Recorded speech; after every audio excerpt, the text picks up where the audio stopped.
Long before towering cities and busy roads covered the land, there was a peaceful village known as Oduma. Nestled between rolling green hills and a vast ancient forest, its people lived simple lives, farming the land, fishing the river, and gathering every evening to share stories passed down through generations. To outsiders, Oduma seemed like a place blessed with peace, but the villagers carried one secret that no one dared to ignore. Beyond the last farm stood the whispering forest. The trees were older than anyone could remember. When the wind blew through their branches, strange whispers drifted through the night. Some believed the voices belonged to the spirits of the ancestors. Others believed they warned of an ancient danger sleeping deep within the forest. From childhood, every villager learned the same rule: never enter the whispering forest after sunset. And above all, never search for the ancient wooden door hidden deep among the trees. No one knew exactly what lay beyond that mysterious door. The oldest elders simply said that some secrets were never meant to be uncovered. Among all the children in Oduma, one boy found it impossible to stop asking questions. His name was Kofi. Kofi was brave, curious, and always eager to discover the truth. While others avoided looking toward the forest, he often stood at its edge, wondering what mysteries waited inside.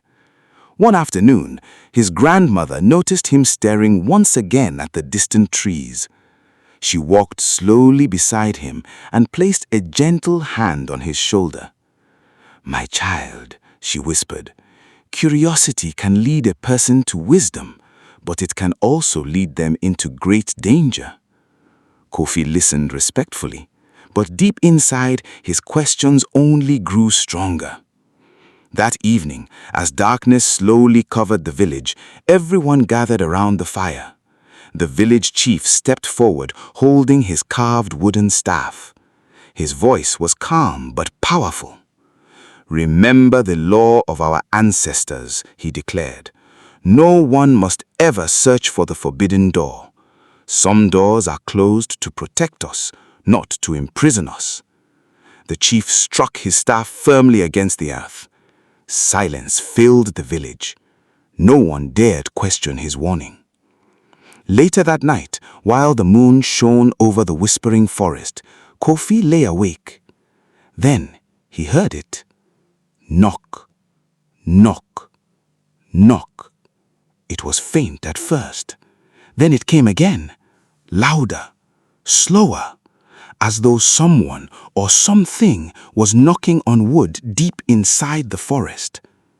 Kofi slowly rose and looked toward the trees. Far beyond the darkness, a faint golden light shimmered between the ancient trunks. His heart began to race. For the very first time, Kofi wondered if the forbidden door was not just an old legend, but real. End of Chapter 1. Subscribe, like, comments for Chapter 2.